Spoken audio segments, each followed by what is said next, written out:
आज धनबाद के तिलका मांझी चौक पर संथाल विद्रोह के प्रणेता प्रथम क्रांतिकारी नायक बाबा तिलका मांझी जी के आदमकद प्रतिमा का अनावरण कार्यक्रम में झरिया विधायक श्रीमती रागिनी सिंह ने कार्यक्रम में सम्मिलित होकर उनकी प्रतिमा पर पुष्पांजलि अर्पित कर उन्हें अपनी भावभीनी श्रद्धांजलि अर्पित की। जहां इस अवसर पर मुख्य रूप से माननीय प्रदेश अध्यक्ष श्री बाबूलाल मरांडी जी, धनबाद के विधायक श्री राज सिन्हा जी, भाजपा प्रदेश मंत्री श्री गणेश मिश्रा जी, जिला अध्यक्ष सहित कई गणमान्य पदाधिकारीगण उपस्थित रहे।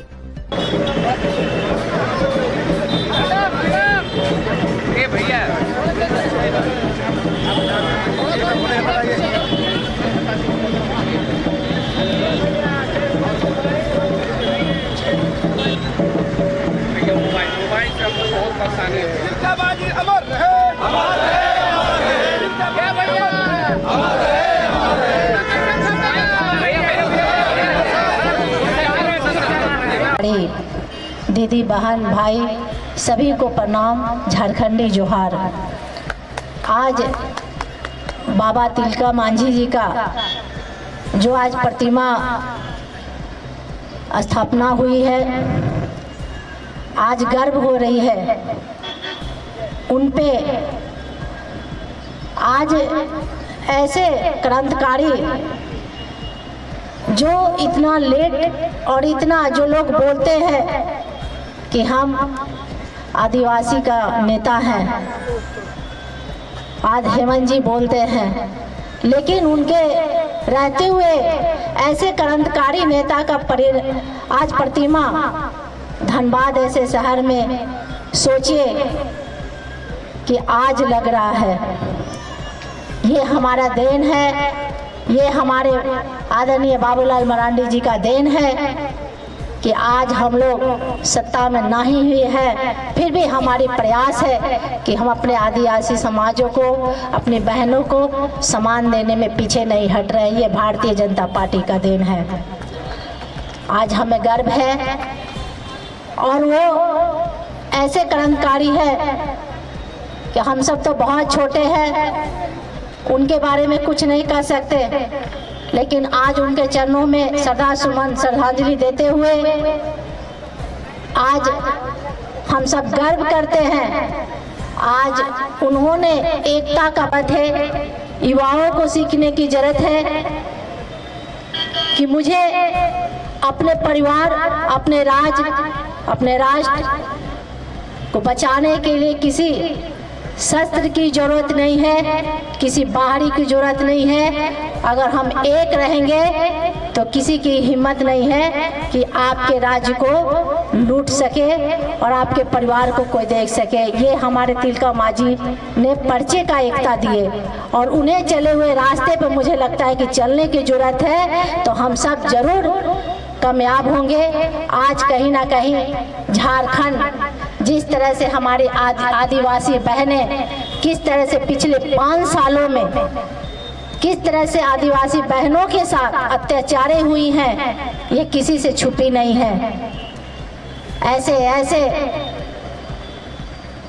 अगर हमारे भाई बाबा तिलका मांझी जैसे महान पुरुष रहते तो शायद ऐसा कभी नहीं होता, लेकिन फिर भी आज हम अपने आदिवासी बहनों के साथ भारतीय जनता पार्टी के एक कार्यकर्ता और एक नेता, और सबसे बड़ी बात है कि हमारे आदरणीय बाबूलाल मरांडी जी हर विषय पे, हर मोड़ पे सभी लोग खड़े रहते हैं। चाहे कोई भी विषय हो, कोई भी बहनों को बात आती है तो मुखर होकर बात बोलते हैं, लड़ते हैं। और आज भी हम अपने झारखंडी जो भी विषय होती है झारखंडी बहनों के लिए, हम लोग मुखर होकर लड़ते रहते हैं। और कहीं भी कोई आ जाए तो हम लोग एक होकर अगर खड़े होंगे तो बाबा तिलका मांझी का सपना साकार जरूर होगा। यही बातों को अपने बानी को विराम देते हुए हमारे बीच मुख्य अतिथि आए हैं, उनकी बातों को सुनेंगे। और उनके रागिनी जी ने विषय को विस्तृत रूप से, और डॉक्टर साहब आए तो उन्होंने काफ़ी कुछ वर्णन किया, हमारे हाथ में भी है, लेकिन चूँकि विषय डॉक्टर साहब ने काफ़ी कुछ बोल चुका है।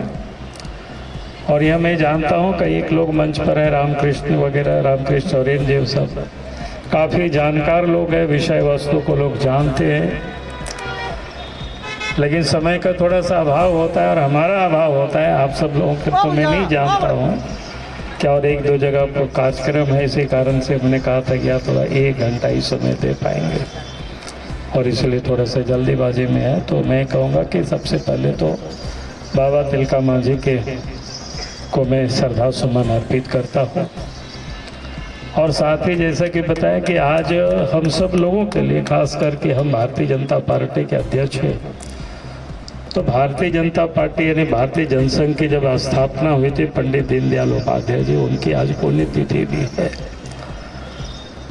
तो कह सकते हैं कि एक स्थान पर हम ऐसे महापुरुष, एक का जन्म हुआ और एक की पुण्यतिथि है, हम ऐसे समय पर यहाँ उपस्थित हैं। और तिलका मांझी के बारे में अभी आप सबको बताया कि भाई 1855-56 में जहाँ हमारे सिद्धू कान्हू, चांद भैरव, सिपाही विद्रोह हुआ 57 में, उससे भी ठीक 100 साल पहले जो जन्मे व्यक्ति और जो संघर्ष किया अंग्रेजों के साथ, वो अद्भुत है।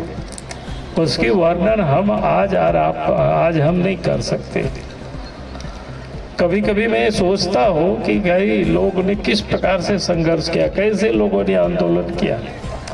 उस समय भी लोग संघर्ष कर रहे थे, लेकिन उस समय वो लोग संघर्ष कर रहे थे जिनकी जागीर, जिसकी जमींदारी छीनी जा रही थी। लेकिन ये जो जंगलों में रह रहे थे, जो किसी प्रकार से गुजर बसर खेती बाड़ी करके कर रहे थे, लेकिन अंग्रेज की जो जुल्म थे उस समय भी, एक तो अपने पुरुषार्थ करके खेत बाड़ी बना करके लोग जोताबाद करके लोग अपना जीवन बसर करते थे, फिर उनसे लगन वसूल करना। और आप समझते हैं जो खेती बाड़ी करता है, किसानों को समझ में आता है बढ़िया से, हम सब लोग किसान हैं। कभी फसल समय पर बारिश होती है तो अच्छा फसल होता है, कभी कभी बारिश से भी फसल बर्बाद होता है।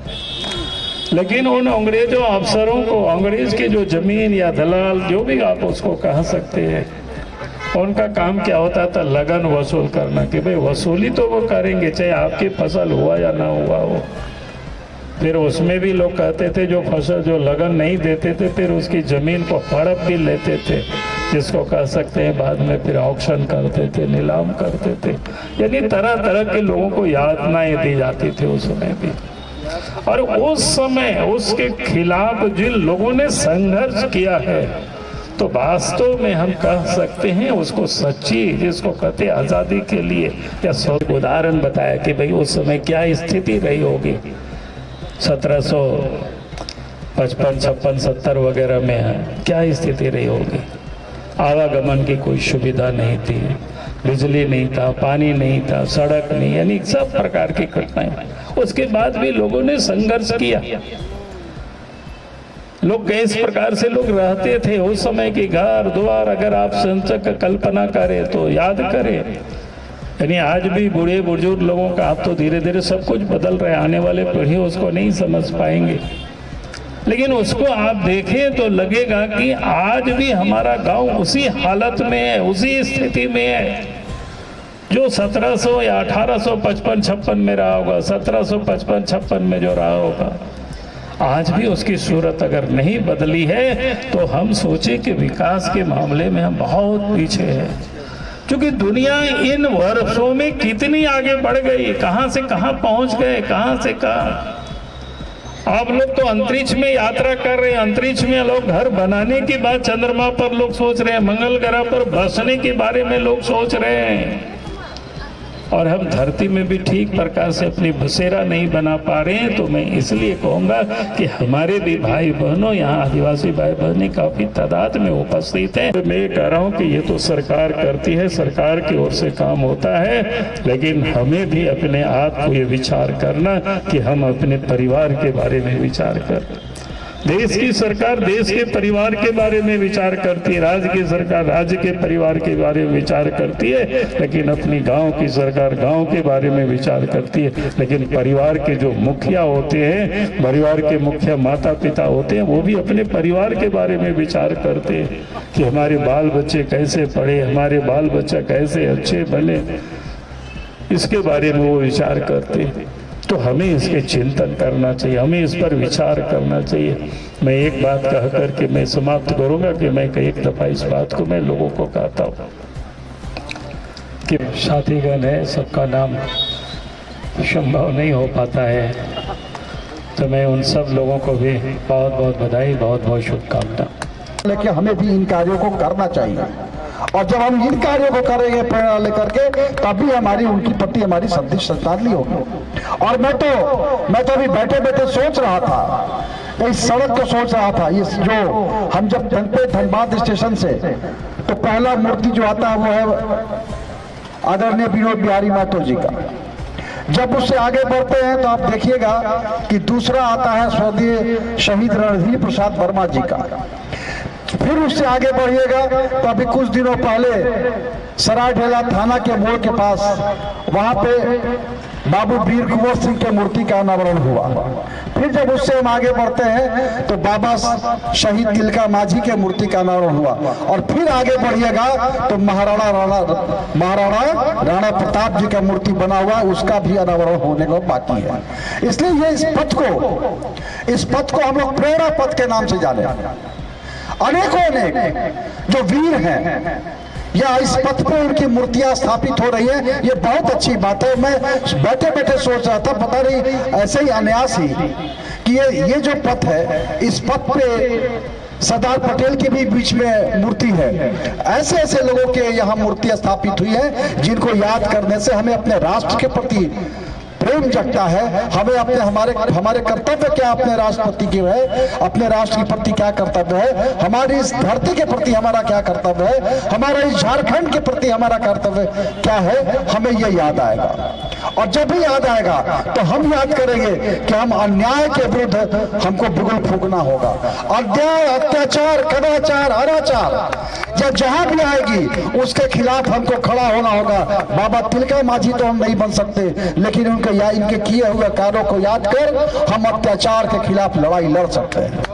जहां कहीं भी शोषित, पीड़ित, दलित, वंचित, आदिवासियों के साथ अन्याय हो, वहां हमको तीर धनुष उठाना होगा, यानी अत्याचार का खात्मा करने के लिए संघर्ष में आगे बढ़ना होगा। यह संदेश बाबा तिलका माझी के इस प्रतिमा से हमें मिलेगा। और इसलिए मैं अपने आदरणीय नेता बाबूलाल मरांडी जी को, जो इतना महत्वपूर्ण दिन पे आज उन्होंने यह समय दिया, इतना समय दिया अपने व्यस्तम क्षण में से, मैं उनका भी आभार व्यक्त करता हूँ। अपने देश की स्वतंत्रता के लिए उन्होंने लड़ाई लड़ी। अगर हम ये कहें कि प्रथम स्वतंत्रता सेनानी, तो अतिशयोक्ति नहीं होगी, क्योंकि जिस प्रकार से एक गांव में रहने वाले व्यक्ति जो खेती बाड़ी करके अपना जीविका चलाने वाला व्यक्ति के ऊपर जब संकट आता है लोगों पर, और उसके विरोध में उन्होंने जो संघर्ष किया, जो जन चेतना लोगों में पैदा की, जो आंदोलन किया, एक जबरदस्त जिसको कह सकते हैं, और उसका परिणाम यह हुआ कि कांग्रेस अफसर को भी उन्होंने मार गिराया। और उसके अगेंस्ट में जब लोग सम्मिलित रूप से एक संगठित शक्ति सरकार होती है, और उस समय की अवस्था, हालत सब समझ सकते हैं। और फिर बाद में जब वो पकड़े गए तो उनको घोड़ों से बांध करके घसीट करके भागलपुर उनको ले जाया गया, जहाँ पर उनको फांसी पर लटकाया। तो आज भी हमारे ऐसे जो स्वतंत्रता सेनानी है उनको हम याद करनी चाहिए। और आज मुझे खुशी है, धनबाद जैसे जगह, और वो भी क्या कहते हैं इसको, हीरक गोल बिल्डिंग के चौक के पास उनका प्रतिमा लगाए मुहाने के पास। तो उसके लिए उस समिति के और धनबाद वासियों को भी बहुत बहुत बधाई है, धन्यवाद। हमारे अभी झाबुआ के स्थापना दिवस हुआ था, मुख्यमंत्री हेमंत सोरेन जो है, मंच से उन्होंने बताया था कि 1,36,000 करोड़ अगर नहीं मिलता तो रात से कोयला जो है वो बाहर नहीं जाता। वो जब रोकेगा उस समय देखा जाएगा, केंद्र सरकार देखेगी, उसके लिए चिंता का दिल्ली में भाजपा की सरकार पार्टी को नकारा है, जहाँ कांग्रेस खाता तक नहीं खुल पाई। देखिए, उन्होंने 10 वर्षों तक वहाँ की जनता को बड़ी ठगा, झूठ बोला, प्रधानमंत्री जी ने कहा कि भाई दिल्ली को आपदा से जनता ने इस बार मुक्त कर दिया है।